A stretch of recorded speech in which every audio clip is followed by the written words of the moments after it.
Hi hello ನಮಸ್ಕಾರ, welcome back to Manu Manju YouTube channel. ಇವತ್ತು ನಾನು ಏನು ರೆಸಿಪಿ ಮಾಡ್ತಾಯಿದ್ದೀನಿ ಅಂತ ಹೇಳೋಕ್ಕೂ ಮುಂಚೆ ಯಾರೆಲ್ಲ ನನ್ನ ಚಾನಲ್ನ ಸಬ್ಸ್ಕ್ರೈಬ್ ಮಾಡಿಲ್ವೋ ಪ್ಲೀಸ್ ಸಬ್ಸ್ಕ್ರೈಬ್ ಮಾಡ್ಕೊಳ್ಳಿ.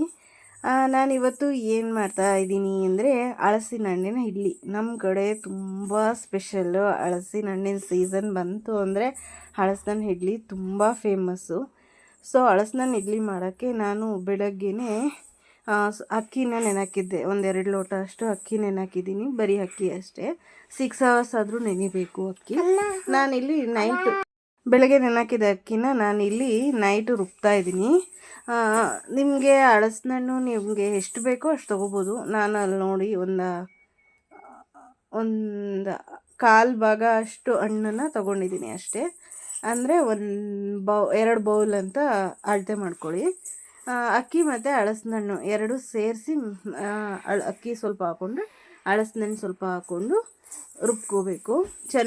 ಇದು ನಾನು ಇಡ್ಲಿಗೆ ನೆನೆಸಿರೋದ್ರಿಂದ ತರಿಯಾಗಿ ರುಬ್ಕೊಳ್ಳಿ. ನೀವು ದೋಸೆ ಮಾಡ್ಕೋಬೇಕು ಅಂತ ಅಂದರೆ ತುಂಬ ನುಣ್ಣಗೆ ರುಬ್ಕೊಳ್ಳಿ. ಎರಡೂ ಕೂಡ ಚೆನ್ನಾಗೇ ಬರುತ್ತೆ, ಎರಡೂ ಮಾಡ್ಕೋಬೋದು.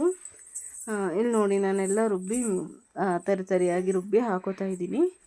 ಇದಕ್ಕೆ ಇದು 2 ಬ್ಯಾಚಲ್ಲಿ ರುಬ್ಬಿದ್ದೀನಿ ನಾನು. ಹಲಸಿನ ಹಣ್ಣು ಕಲರ್ ಮೇಲೆ ಕೂಡ ಡಿಪೆಂಡ್ ಆಗುತ್ತೆ. ಇದು ಅಷ್ಟು ಕಲರ್ ಇರಲಿಲ್ಲ, ಸ್ವೀಟ್ ಮಾತ್ರನೇ ಇತ್ತು. ಕಲರ್ ಇದ್ದರೆ ಹಲಸಿನ ಹಣ್ಣು ಕೂಡ ಕೆಂಪು ತೊಳೆ ಹಲಸಿನ ಹಣ್ಣು ಬರುತ್ತಲ್ಲ, ಅದನ್ನು ಹಾಕಿದ್ರೆ ಇಡ್ಲಿನೂ ಕಲರ್ ಚೆನ್ನಾಗಿ ಬರುತ್ತೆ. ಇನ್ನೊಂದು ಸ್ವಲ್ಪ ಎಲ್ಲೋದಲ್ಲೂ ಡಾರ್ಕ್ ಆಗಿದ್ದಿದ್ರೆ ಹಲಸಿನ ಹಣ್ಣು ಕಲರ್ ಕೂಡ ಚೆನ್ನಾಗಿ ಬರೋದು. ಇಲ್ಲಿ ನಾನು ರಾತ್ರಿನೇ ಅದಕ್ಕೆ ಎಷ್ಟು ಬೇಕೋ ಅಷ್ಟು ಉಪ್ಪು ಕೂಡ ಹಾಕಿ ಮಿಕ್ಸ್ ಮಾಡಿ ಇಡ್ತಾಯಿದ್ದೀನಿ. ಬೆಳಗ್ಗೆ ಅಷ್ಟೊತ್ತಿಗೆ ಅದು ಉಬ್ಬಿರುತ್ತೆ ಹಿಟ್ಟು. ಆವಾಗ ಇಡ್ಲಿ ತುಂಬ ಚೆನ್ನಾಗಿ ಬರುತ್ತೆ. ನಾರ್ಮಲ್ ಇಡ್ಲಿ ಹೇಗೆ ಮೆತ್ತಗೆ ಸಾಫ್ಟಾಗಿ ಬರುತ್ತೋ ಈ ಇಡ್ಲಿ ಕೂಡ ಹಾಗೇ ಬರುತ್ತೆ. ತುಂಬ ಚೆನ್ನಾಗೂ ಇರುತ್ತೆ, ಟೇಸ್ಟ್ ಕೂಡ. ಇದಕ್ಕೆ ಉದ್ದಿನಬೇಳೆ ಎಲ್ಲ ಹಾಕೋ ಅವಶ್ಯಕತೆ ಏನೂ ಇಲ್ಲ, ಬರೀ ಅಕ್ಕಿ ಮತ್ತು ಹಲಸಿನ ಹಣ್ಣು ಅಷ್ಟೇ. ಈಗ ನಾನು ಇಲ್ಲಿ ಮಾರ್ನಿಂಗ್ ಹೇಗೆ ಅದು ಹಿಟ್ಟು ಉಬ್ಬಿದೆ ಅಂತ ತೋರಿಸ್ತಾ ಇದ್ದೀನಿ ನೋಡಿ. ಮಾರ್ನಿಂಗ್ ಬಂದು ನೋಡಿದ್ರೆ ನೋಡಿ, ಅದು ಅರ್ಧ ಇದ್ದಿದ್ದು ಎಷ್ಟು ಮುಕ್ಕಾಲು ಭಾಗ ಅಷ್ಟು ಉಬ್ಬಿದೆ. ಹಿಟ್ಟು ಚೆನ್ನಾಗಿ ಉಬ್ಬಿತ್ತು. ಎಷ್ಟು ಚೆನ್ನಾಗಿ ಹಿಟ್ಟು ಉಬ್ಬುತ್ತೋ ಅಷ್ಟು ಚೆನ್ನಾಗಿ ನಮಗೆ ಇಡ್ಲಿ ಆಗುತ್ತೆ. ಈಗ ಇಡ್ಲಿಗೆ ಇಟ್ಕೊತಾ ಇದ್ದೀನಿ. ಇಡ್ಲಿಗೆ ಇಡೋಕ್ಕೂ ಮುಂಚೆ ಫಸ್ಟು ನೀರನ್ನ ಕಾಯಕ್ಕಿಟ್ಟಿದ್ದೀನಿ. ನೀರು ಸ್ವಲ್ಪ ಬಿಸಿ ಆಗಬೇಕು.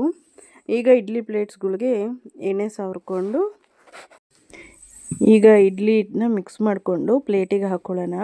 ನೋಡಿ, ಹಿಟ್ಟು ಮಿಕ್ಸ್ ಮಾಡುವಾಗೆ ಗೊತ್ತಾಗುತ್ತೆ ಅದೆಷ್ಟು ಚೆನ್ನಾಗಿ ಉಬ್ಬಿ ಬಂದಿದೆ ಅಂತ. ಹಿಟ್ಟು ಈ ಥರ ಉಬ್ಬಿ ಬರಲಿಲ್ಲ ಅಂದರೆ ಇಡ್ಲಿ ತುಂಬ ಗಟ್ಟಿಯಾಗಿ ಬರುತ್ತೆ. ಅದು ಉಬ್ಬಿ ಬರಬೇಕು. ನಾನು ಇದಕ್ಕೆ ಸೋಡಾ ಖಂಡಿತವಾಗ್ಲೂ ಹಾಕಿಲ್ಲ, ಬರೀ ರಾತ್ರಿ ಉಪ್ಪು ಹಾಕಿ ಮಿಕ್ಸ್ ಮಾಡಿ ಇಟ್ಟಿರೋದಷ್ಟೇ. ನಾನು ಇಡ್ಲಿ ದೋಸೆ ಯಾವುದಕ್ಕೂ ಸೋಡಾ ಯೂಸ್ ಮಾಡೋದಿಲ್ಲ, ಹಾಗೆ ಉಬ್ಬಿ ಬರುತ್ತೆ. ಚಳಿಗಾಲದಲ್ಲಿ ಸ್ವಲ್ಪ ಕಮ್ಮಿನೇ, ಬೇಸಿಗೆಲಾಗಿದ್ದರೆ ಇದು ಪೂರ್ತಿ ಪಾತ್ರೆ ತುಂಬ ಆಗೋಗಿರ್ತಾ ಇತ್ತು. ನೋಡಿ, ಎಲ್ಲದಕ್ಕೂ ಒಂದೊಂದು ಸೌಟಷ್ಟು ಹಾಕ್ಕೊತಾ ಇದ್ದೀನಿ. ತುಂಬ ಚೆನ್ನಾಗಿ ಬರುತ್ತೆ ಇಡ್ಲಿ. ಒಂದು ಸರಿ ಟ್ರೈ ಮಾಡಿ ನೋಡಿ. ಖಂಡಿತವಾಗ್ಲೂ ಇದಕ್ಕೆ ಸೋಡಾ ಏನೂ ಹಾಕಿಲ್ಲ, ಉಪ್ಪು ಹಾಕಿರೋದು ಅಷ್ಟೇ. ಹಿಟ್ಟು ತುಂಬ ಚೆನ್ನಾಗಿ ಉಬ್ಬಿ ಬಂದಿದೆ. ಹೀಗೆ ಬಂದರೆ ಮಾತ್ರ ಇಡ್ಲಿ ಸಾಫ್ಟಾಗಿರುತ್ತೆ. ಇಡ್ಲಿ ಹಿಟ್ಟು ಉಬ್ಬಿಲ್ಲ ಅಂತ ಅಂದರೆ ಇಡ್ಲಿ ತಿನ್ನೋದಕ್ಕಾಗಲ್ಲ. ಸ್ವಲ್ಪ ತುಂಬ ಹಾರ್ಡಾಗಿರುತ್ತೆ ಇಡ್ಲಿ. ಆವಾಗ ಉಬ್ಬಿದ್ರೆ ಮಾತ್ರ ಸಾಫ್ಟಾಗಿ ಬರೋದು. ಎಲ್ಲ ಪ್ಲೇಟ್ಸ್ಗೂ ನೀಟಾಗಿ ಇಡ್ಲಿ ಹಾಕ್ಕೊಂಡು ಈಗ ನೀರು ಕುದೀತಾ ಇದೆ. ಈಗ ನಾವು ಒಂದೊಂದೇ ಪ್ಲೇಟ್ನ ಇಟ್ಕೊಳ್ಳೋಣ. ನೀರು ಸ್ವಲ್ಪ ಬಿಸಿ ಆಗಬೇಕು, ಹಾಗೆ ಇಡ್ಲಿಗಿಟ್ಟರೆ ಬೇಗ ಬೇಯೋದಿಲ್ಲ. ನೀರು ಸ್ವಲ್ಪ ಬಿಸಿ ಆದಮೇಲೆ ಎಲ್ಲ ಇಡ್ಲಿ ಪ್ಲೇಟ್ಸ್ನೂ ಇಟ್ಕೋತಾ ಇದ್ದೀನಿ. ಇಟ್ಕೊಂಡು ಈಗ ಲಿಡ್ ಕ್ಲೋಸ್ ಮಾಡಿ 10 to 15 ಮಿನಿಟ್ಸ್ ಅಷ್ಟೇ ಇಡ್ಲಿ ರೆಡಿಯಾಗೋಗುತ್ತೆ. 10 to 15 minutes. ಮಾಮೂಲಿ ಇಡ್ಲಿ ಹೇಗೆ ಬೇಯಿಸ್ತಿರೋ ಹಾಗೆ. ಇಲ್ಲಿ ಒಂದು ಕಡೆ ಇಡ್ಲಿ ಹಾಕ್ತಾ ಇರುವಾಗ ಅದಕ್ಕೆ ಕಾಂಬಿನೇಷನ್ ಕಾಯಿ ಚಟ್ನಿ ಮಾಡ್ಕೊತಾ ಇದ್ದೀನಿ. ಕಾಯಿ ಚಟ್ನಿಗೆ ಫಸ್ಟು ಕಡಲೆ ಬೀಜ ಹುರ್ಕೊತಾ ಇದ್ದೀನಿ. 1 ಹಿಡಿಯಷ್ಟು ಕಡಲೆ ಬೀಜ ಹಾಕ್ಕೊಂಡಿದ್ದೀನಿ. ಕಡಲೆ ಬೀಜ ಹಾಕಿ ಚೆನ್ನಾಗಿ ಅದನ್ನು ಹುರ್ಕೋಬೇಕು. ಅದೆಲ್ಲ ಚೆನ್ನಾಗಿ ಫ್ರೈ ಆದಮೇಲೆ ಅದನ್ನು ಒಂದು ಪ್ಲೇಟ್ಗೆ ತೆಗೆದಿಟ್ಕೊಂಡು ಇದಕ್ಕೆ ನಾನು 4 ಹಸಿಮೆಣ್ಸಿನ್ಕಾಯಿ ಹಾಕ್ಕೊತಾ ಇದ್ದೀನಿ. ಇದು ತುಂಬ ಖಾರ ಇತ್ತು ಮೆಣಸಿನ್ಕಾಯಿ, ಅದಕ್ಕೋಸ್ಕರ ನಾನು 4 ಹಾಕ್ಕೊತಾ ಇದ್ದೀನಿ. ನಿಮ್ಗೆ ಎಷ್ಟು ಬೇಕೋ ಅಷ್ಟು ಅದನ್ನು ಫ್ರೈ ಮಾಡಿ ಒಂದು ಪ್ಲೇಟಿಗೆ ತೆಗೆದಿಟ್ಕೊಂಡು ಈಗ ಫ್ರೆಶ್ಶಾಗಿ ಕಾಯಿ ತುರ್ಕೊತಾ ಇದ್ದೀನಿ. ಫ್ರೆಶ್ಶಾಗಿ ಕಾಯಿ ತುರ್ಕೊಂಡು ಇದಕ್ಕೆ 1 ಕಪ್ ಆಗೋಷ್ಟು ತೆಂಗಿನಕಾಯಿ, ನಾವೇನು ಹುರಿದಿಟ್ಕೊಂಡಿದ್ವಲ್ಲ ಕಡಲೆ ಬೀಜ ಮತ್ತು ಹಸಿಮೆಣ್ಸಿನ್ಕಾಯಿ ಮತ್ತು ಒಂದು 4-5 ಬೆಳ್ಳುಳ್ಳಿ ಹಾಕ್ಕೊಳ್ಳಿ, ನಿಮ್ಮ ಟೇಸ್ಟಿಗೆ ಹೇಗೆ ಬೇಕೋ ಹಾಗೆ.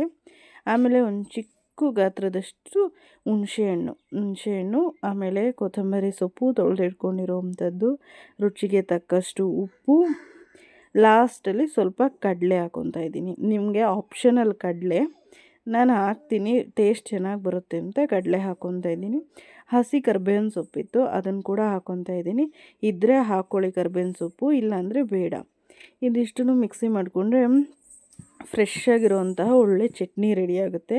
ಈ ಇಡ್ಲಿಗಂತೂ ಇದು ತುಂಬ ಒಳ್ಳೆ ಕಾಂಬಿನೇಷನ್ನು. ಈಗ ನೋಡಿ 15 ಮಿನಿಟ್ಸ್ ಆದಮೇಲೆ ಓಪನ್ ಮಾಡಿದ್ದೀನಿ. ಇಡ್ಲಿ ತುಂಬ ಚೆನ್ನಾಗಿ ಬೆಂದಿದೆ. ಬೇಕಾದರೆ ಅದನ್ನು ಟೆಸ್ಟ್ ಮಾಡಿ ಕೂಡ ನೀವು ನೋಡ್ಬೋದು. ಇಡ್ಲಿ ಆಗಿದೆ ನೀಟಾಗಿ.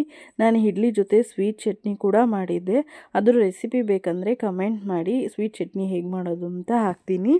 ಮತ್ತು ಮುಂದಿನ ವಿಡಿಯೋದಲ್ಲಿ ಸಿಗೋಣ. ಇಡ್ಲಿ ತುಂಬ ಸಾಫ್ಟಾಗಿ ಚೆನ್ನಾಗಿ ಬಂದಿತ್ತು. ಹೀಗೆ ಹೊಸ ವಿಡಿಯೋಸ್ ಮಾಡಿ ನಿಮಗೋಸ್ಕರ ಹಾಕ್ತಾಯಿರ್ತೀನಿ. ಸಬ್ಸ್ಕ್ರೈಬ್ ಮಾಡ್ಕೊಳ್ಳಿ ಚಾನಲ್ನ. Thank you so much.